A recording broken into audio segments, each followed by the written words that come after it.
You've heard a little bit, and you're going to hear a lot today about organizational accountability, but also personal accountability. And it's hard to deal with the difficult environment we're in without being well. That you got to take care of yourself, and that's really what Elizabeth's going to talk about. So, thank you.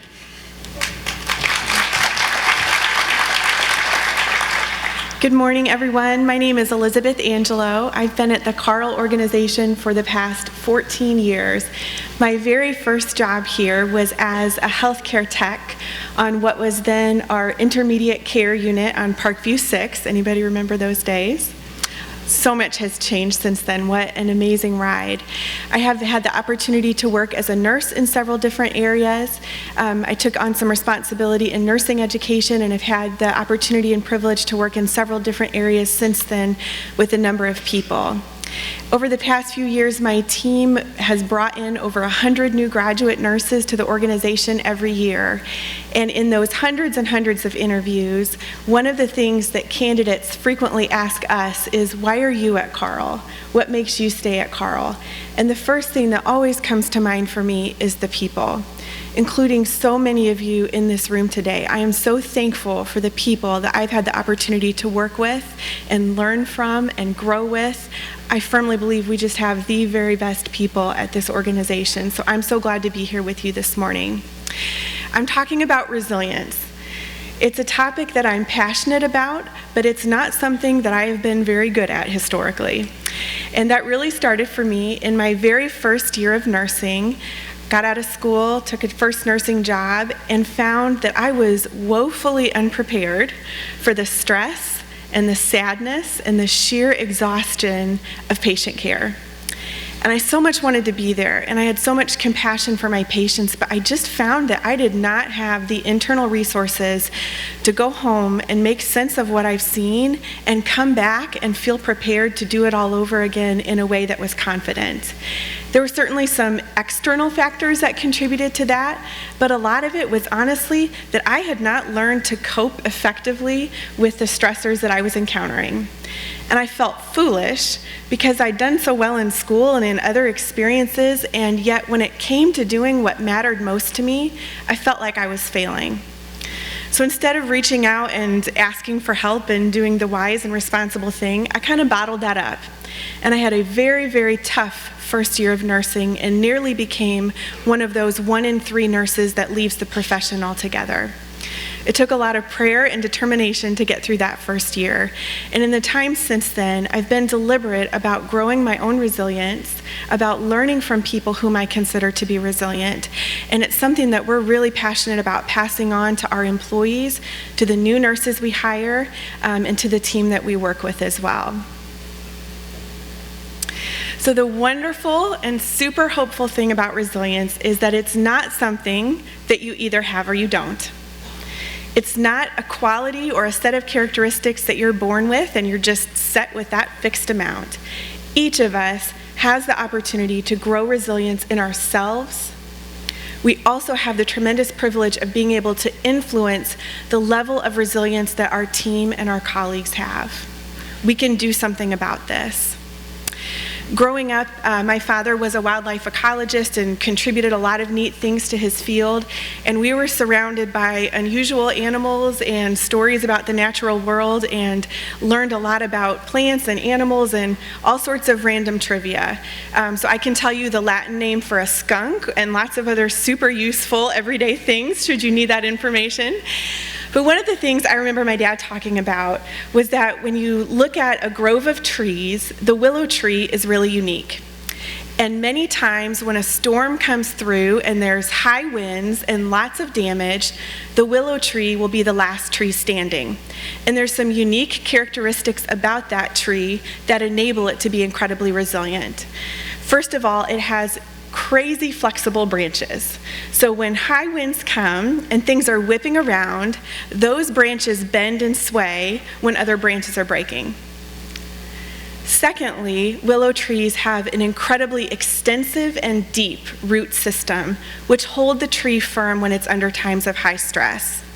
So it's this awesome combination of being super flexible and responsive and adaptive to the winds and the stress, and having really deep, really set and firm roots that hold that tree stable.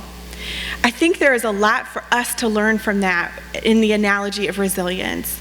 It's a combination of growing deep and strong roots, who we are, our character, our integrity, our values, and making our day-to-day responses to stress as adaptive and nimble and flexible as they can be. And both of those are elements that we have some control over and can be intentional about growing. Resilience is an intentional practice, and like so many other things in life that are worth having, it requires some effort and some attention from us. So why are we talking about resilience today? Just hearing the overviews that have been shared over the last half hour, I'm struck by the level of change and growth that our organization is experiencing. Yes? Oh my goodness, so many things going on. And we know that burnout is prevalent in our industry. Healthcare is for the hardy. It is hard work. It is meaningful work. We are not producing widgets. We are caring for patients. We're caring for their families. We are building a better community. And all of that requires a tremendous amount of work and strength. Burnout is prevalent. I was reading an article this week that stated that over the course of their careers, more than 50% of physicians experience burnout at some point in time. There's symptoms like emotional exhaustion and cynicism and depression and poor coping. And the statistics are just as bad for nurses as well. Not only is burnout prevalent, it's contagious. I don't know if you've ever seen cynicism spread through a team. I have. Once that cynicism and negativity takes root, it can be really hard to shift people's perspectives and correct that. And so we want to address burnout and resilience right away when those things become an issue or a problem. And certainly stress and burnout is not limited to clinicians, my goodness. We see symptoms of stress in individuals around us. Sometimes this is increased call-ins, more sick time, very emotional responses, or maybe not emotional responses, symptoms of poor coping in the people that we work with and serve. We also see system stresses. Being in the state of Illinois, you have to be pretty blind to not see some of the stresses that our organization and any other organization faces in this state. We've got political stresses, financial stresses. We've got the good stress that comes with change and growth, but all of that creates pressure. When we look around us, we know that every single person in this room has faced some degree of stress or pressure this year, and that you've had to navigate that not only for yourself, but you've had to lead your teams through that in a way that's created amazing engagement. What an accomplishment. So we're aware that stress affects us not only as individuals, but as a growing system. And researchers tell us that there's several main ways that we experience stress. And one of the first ones is that demand outpaces resources. And this is simple to see, right? We look around and some days we may struggle to have the staff that we need for the census that we have, or the space that we need for the facilities that we would desire, or the parking. Demand outpaces resources at a certain level in each of our lives, in each of our departments, in each of our responsibilities. I know some mornings when I get up and look at my calendar, I think, I have a lot to do today. I don't know that there's enough hours in the day to fit in all that I want to accomplish. That challenge of balancing the demands versus the resources that we have. Stress also originates from a lack of control. One of the privileges of being in an industry that serves people, it's a privilege, but it also means we don't have a lot of control. Right? For many of us in the room, maybe more than 80% of our day is unpredictable. We don't know who's going to come in and need our services or what kind of situations we'll need to respond to. Beyond that, the people that we're serving are dealing with a lack of control. The patients and the families that we're caring for did not necessarily want to be with us. They're experiencing some sort of life event perhaps that is very challenging or traumatic. And so we see that loss of control for them as well. And then we also see stress originate from a lack of meaning. I firmly and wholeheartedly believe that every single role represented in this room has tremendous meaning. And one of the things I'm hoping we can accomplish this morning is finding ways for you to connect meaning with your teams and grow in them an awareness of the incredible power and meaning that they have in their roles. How do I know that every single role in this room is important? I've been through the vacancy review process several times, and I know if that job's not important, it's not going to be approved. So if you are here today, your job, incredibly important, incredibly meaningful. We need you. We need you to thrive. We bought a telescope this year. My husband and I have 3 daughters. They're 11, 11, and 8, and we decided that we were going to try to teach them a little bit more about space. And one of the good things that occurred is I found out that any learning activity which takes place after bedtime is going to be well received. So that's been kind of fun. We've been looking at the stars a lot this year. And one of the things we've talked about with them is that it takes extraordinarily precise calculations to launch something from Earth and have it get to the desired location in space.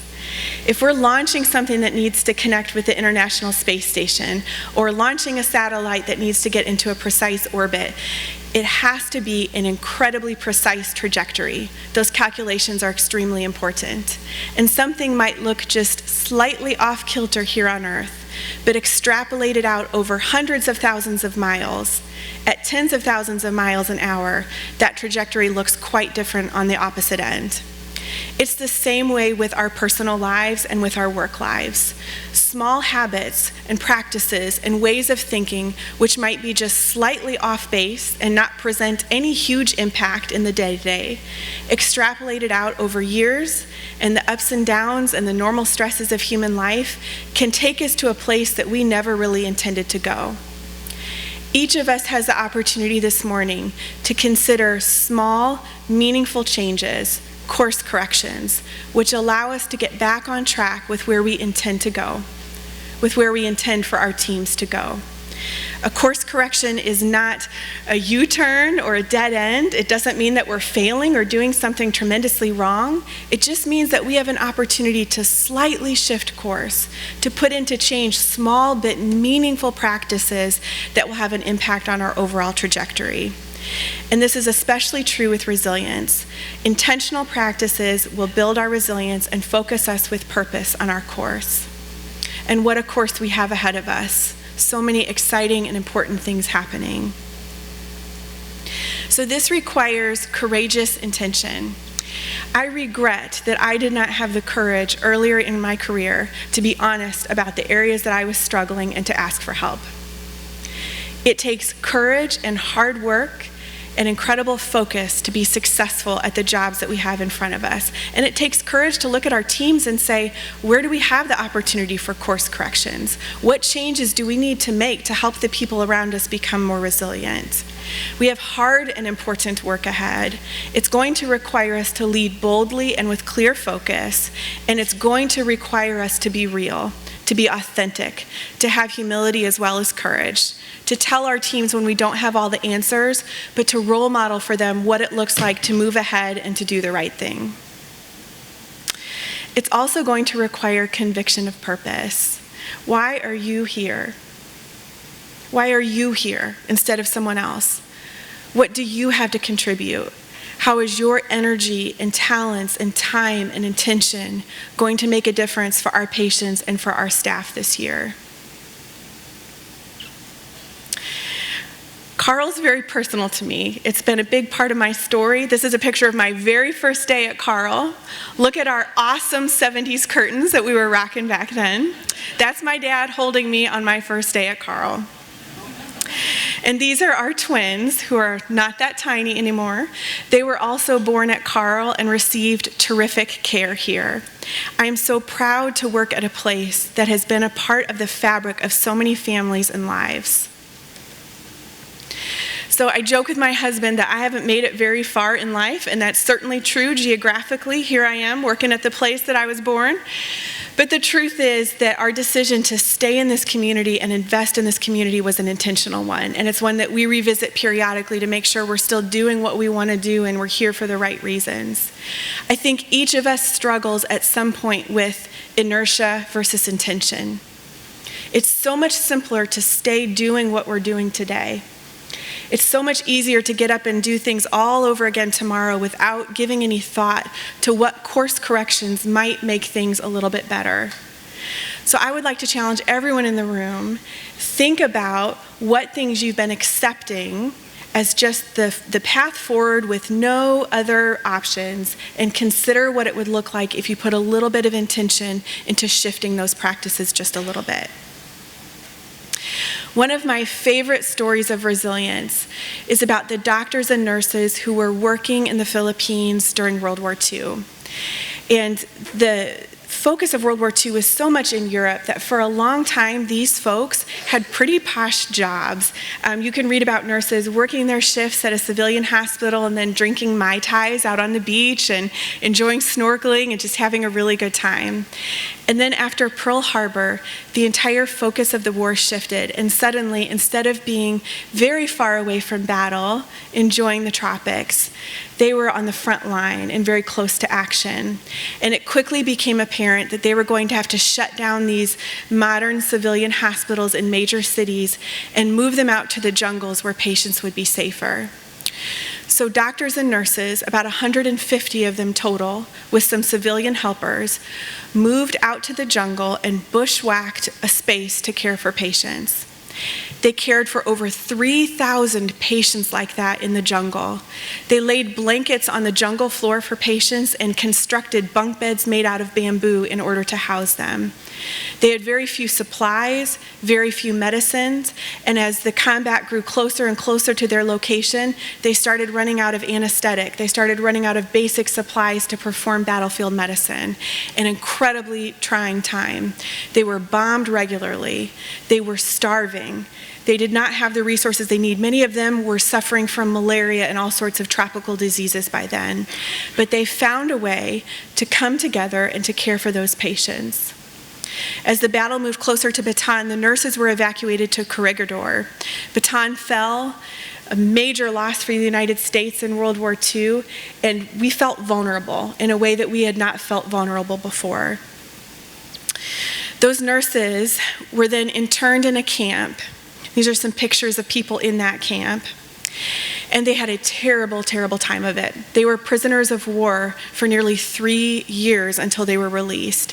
And during that time, they suffered, again, starvation, terrible circumstances, loss of control, but they found ways to create meaning in that situation. They organized sick bays with what little resources they had.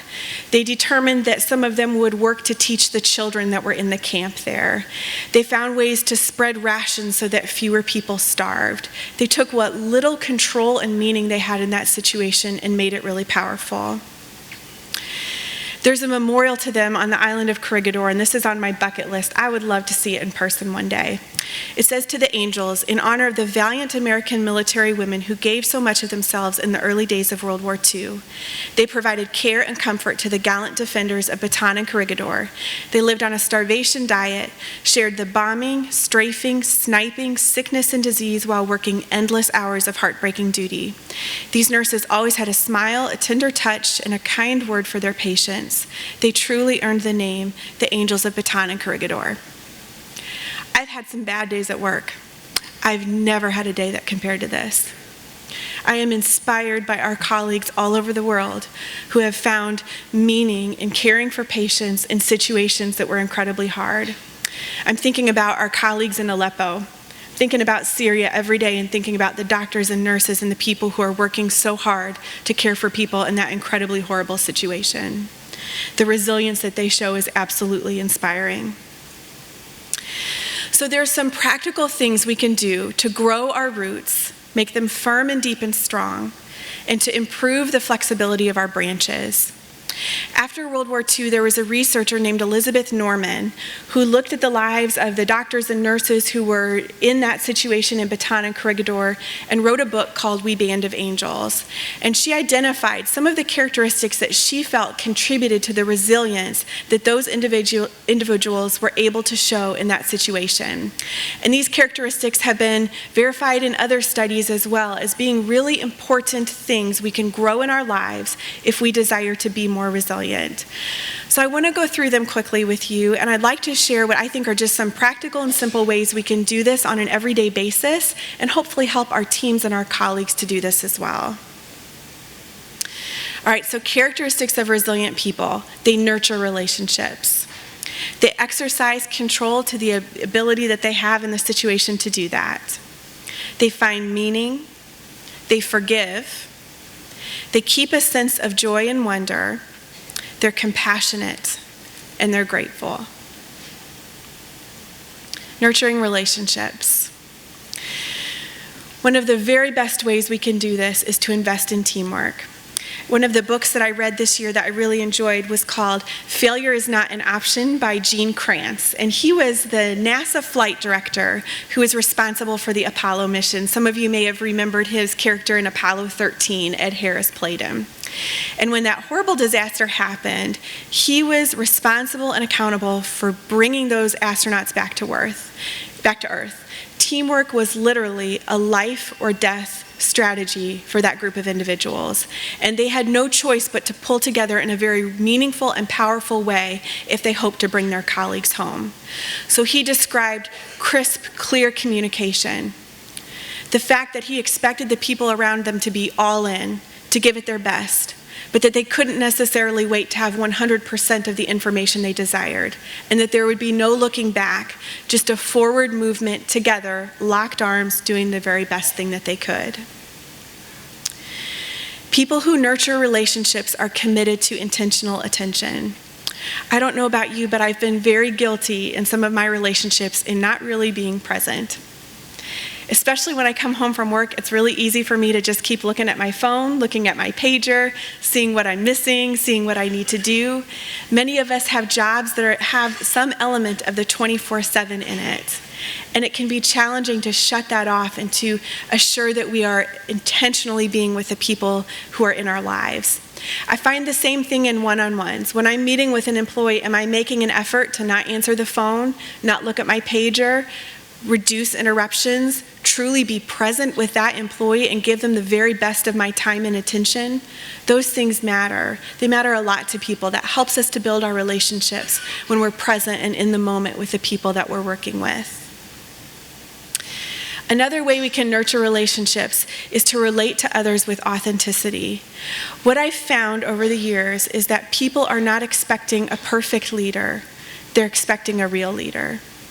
They're wanting someone who is willing to come alongside them, be real about the challenges that they're facing, help them find a way forward that's meaningful and real. And we can do that. We can absolutely do that for the people that we serve.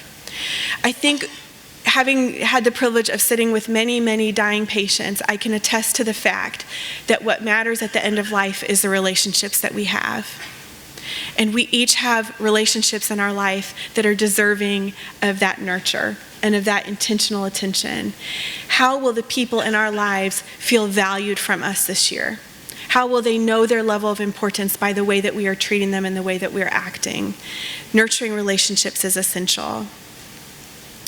Another thing we can do to build resilience is to exercise control. And one of my favorite metaphors for this is stay in your own lane. I used to be really good about swimming laps. I found it to be a really meditative practice. You're just kind of doing your own thing. You're not looking left or right. You're going straight ahead. And there's so much to be learned from that in daily life. My path is not your path. Your path is not mine. But this organization needs every single one of us to be successful and to be thriving in the path that we do have. We should be able to cheer each other on wholeheartedly when we see someone doing well. Comparison is the thief of joy, and that's true at work and at home and in every other setting. What is your path? What are your gifts? How are you using them to stay in your own lane and to achieve what's in front of you? Another thing we can do to exercise control is to clean up black holes. And I think about black holes as those unresolved conflicts or conversations or projects or duties that are sucking the life and the joy out of everything else. Maybe you know what I'm talking about. Something that's just taken on too much power in our lives and needs to be addressed head on in a meaningful way to restore balance. If there's something that seems to be sucking the life out of your team or sucking the life out of your day or your schedule or your relationships with someone, I encourage you to face that, get help if you need to, and close up that black hole as soon as possible. We can also address entropy. I remember learning about entropy in high school and thinking, this makes so much sense. The second law of thermodynamics, the universe tends toward disorder and chaos. Do you see that in your daily life? I definitely see it in mine to some extent. We can start to address entropy by taking control over the things that are disordered and chaotic in our lives and bringing order out of them as much as possible. In your teams, are there patterns of communication that are not working well? What can you do to address that? Are there projects or tasks or duties which just seem consistently unorganized? You can take control over that and clean that up. How can we reduce the chaos around us and bring order? I see people doing that every single day at Carle, whether it's cleaning a floor, helping a guest, creating a budget, opening a blocked vessel, giving meds. We are creating order out of chaos every single day, and it's so meaningful for people. Another huge way to exercise control is to be aware of negative generalizations. This is something we talk a lot about with our new nurses. What we find with new nurses is that they will get through a shift, we'll say, how did that go for you? And what they will tell us are the negative things. Now, there's an awful lot of good things that also happen during that 12 hours, but what seems to rise to the top for them are those negative or hard things. And that's a challenge. Each of us seems to be hardwired to some extent to focus on the bad. It's that threat superiority effect. When we go home and talk about our days, what do we talk about? When we talk with our teams about what's going on, what do we focus on? We can avoid negative generalizations, look for the good that happened, and also look for our power in creating that good when it comes to exercising control. And we can forgive. Forgiveness is a key characteristic of resilient people, and it's kind of a weird thing to talk about at work. It's one of those value words that doesn't seem to come up a lot. But the reality is that if we are not proactive about forgiving the grievances and snubs and slights and hurts that just come as part of the human experience, those things will build up in us and sap our energy and purpose. Forgiveness is not justifying, condoning, excusing, or denying that a wrong occurred. It's saying, I choose to not let this have as much power over me. I'm going to let go of this and move ahead. One of the key ways I see us needing to work on this as an organization is to reject us versus them thinking.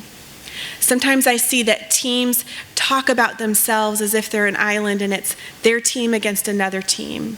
Oh, if we could only get this team to do this right. Or if day shift would just do this. Or if night shift would just do this. It is so easy for us to fall down that path of us versus them thinking. The reality is we are all in this together, and there is no room in us as leaders to be guilty of this pattern of thought. It dilutes our purpose, it saps our energy, and it creates needless conflict. There's conflict and hard conversations that we need to have that are a part of us growing and moving ahead in a powerful way. But then there's also the conflict that just comes from thinking that needs a course correction, that needs to be brought back on track and focused on the fact that we are all in this together. I would challenge you as a leader to listen for us versus them thinking on your team. How does that look in your area? And what can you do to help address those thoughts and patterns of thinking and help people to see this as what it really is, which is that we are all in this together, working together for a common goal. A powerful, powerful attribute associated with resilience is gratitude. It's hard to overstate the power of gratitude when it comes to being a resilient person. Dr. Brené Brown is a researcher who's looked a lot at stress and coping, and she said that in the course of her research, without exception, every person she interviewed who described having a joyful life or who described themselves as joyful actively practiced gratitude and attributed their joyfulness to their gratitude practice. We can help our teams, our colleagues, ourselves look for the things that we can be grateful for, no matter how tough the circumstances is. This is something I've been working on really hard in my own life. For the past couple of years, I've started every day with a couple of minutes of meditation just on what I'm thankful for. And it always starts out with, I'm thankful to wake up this morning. Thankful that I woke up in a warm house. I'm thankful I woke up with people I love. I'm thankful that I get to do meaningful work today. I'm thankful that I have the resources for what I need. I'm thankful for the people that I have in my life. And I do the same thing at the end of the day. And I found that it's a lot harder to get off track during the middle of the day if you've started and ended your day with sincere reflection of what you're thankful for. Now, that's not denying or pretending that there's not hard or silly or crazy things that happen during the day, but it's that awareness that every single one of us has blessings that we can focus on in addition to the challenges, and calling those out specifically and making time to be grateful for them in our everyday lives. Dr. Brown also said we're a nation hungry for more joy because we're starving from a lack of gratitude. I see this in our family in little ways. I see that when we try to give our kids more and more and more, they're actually a little bit less thankful. It reduces their joy. I think that sometimes we have so much, it's hard to really realize how blessed we are and how much we have to be thankful for. Finding ways to focus your team on gratitude is a key way to build resilience for them in the year to come. They may not have the ability to control timelines or projects or changes or major initiatives, but they do get to control the attitude and the intent that they bring every single day, as do we. How can we focus them on that?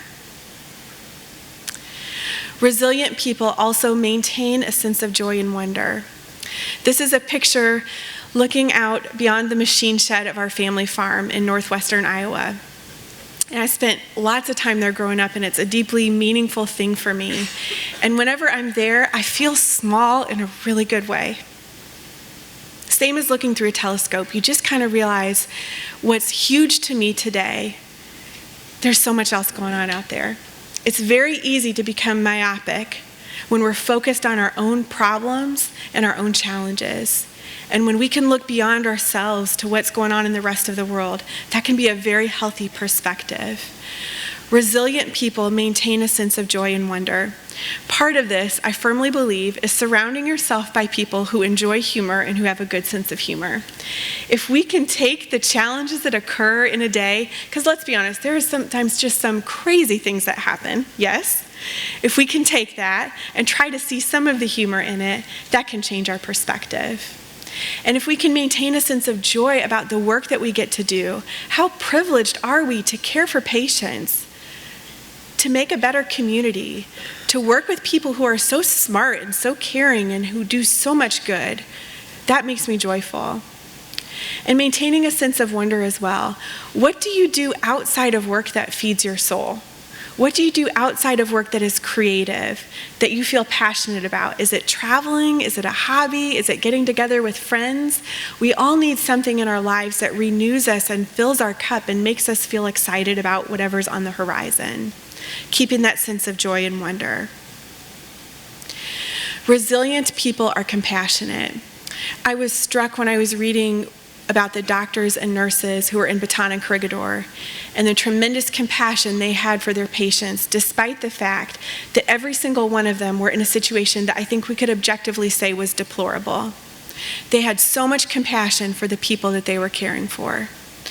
I see people in our organization exercising tremendous compassion every day.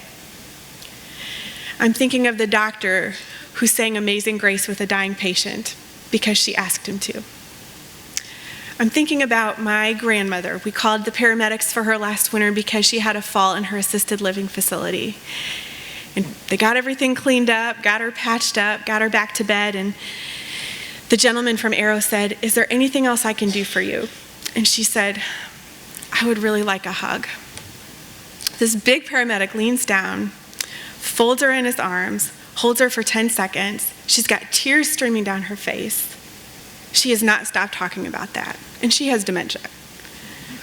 That was huge. Those little things that we do every day that show compassion to our colleagues, that show compassion to our patients. We have the privilege of working with some extraordinarily compassionate people. One of the things about compassion is that we have to be aware of our own boundaries. I know for myself that I need a day off when I'm struggling to feel compassionate. When I cannot see the humor in a given situation, or when I am struggling to feel compassionate toward an employee or a patient, I need some time to regroup. My resilience is suffering, and I need a course correction to get it back on track. This is something too essential for any one of us to lose. I think compassion also benefits from perspective. There's been times that I've felt a little frustrated to have to come in when I was looking forward to an evening off, or when I felt interrupted by a work task that came up when I was not expecting it to. And yet the truth of it is, that's why I'm here, right? I'm here to help take care of those sorts of things. And I drive into the hospital and I look at the tower and I see rooms filled with patients. I think, I'm not there. I'm getting paid to be here. I'm driving myself in and I'm going to drive myself home. I have so much compassion for the people whose lives were interrupted by an event that they didn't plan on. That perspective can be really beneficial. Resilient people find meaning in their work. Picture of Mother Teresa. She said, "In this life we cannot do great things. We can only do small things with great love." We can do all sorts of things with great love and meaning. That doesn't have to be direct patient care. When you are building a platform that caregivers need, or you are helping someone with their budget, or you're answering an email, or you're problem solving a significant issue, or you're fixing a leaky pipe, or you're cleaning a room that's dirty, all of those things can be done with love and with meaning.